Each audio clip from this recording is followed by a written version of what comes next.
What's going on? I got the Stanley control grip 12-in-1 folding screwdriver, and there's all these bits. It's got a 1/4-inch driver right there, file, and storage for all the bits. So I'm going to open it up and we'll take a look at it. Oh, by the way, be careful with knives, especially when you sharpen them sharp enough to cut paper, or something like that will happen. Anyway, let me pause it and open her up. Alright, and here we go. It has a lock right here so it does not accidentally come open on you. Press that in, and it has a couple of positions there. Let's see, third? No. 2 positions to change the bits. This comes out. Now this is the nut driver on the bottom there in the picture. It has 2 of the bits in there.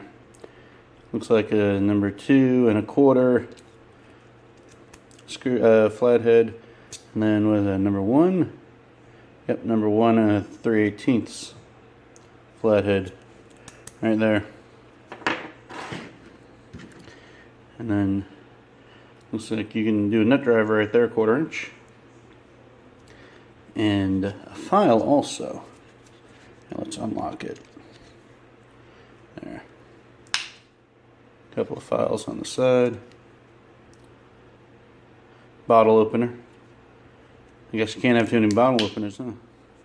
And on the other side, you have storage for 2 other bits, square and Torx, right there.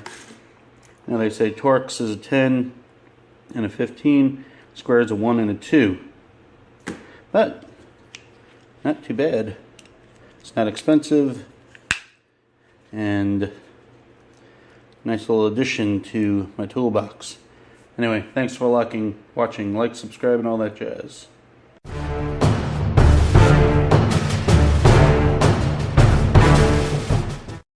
Oh, and what I just noticed is that it does have a third position.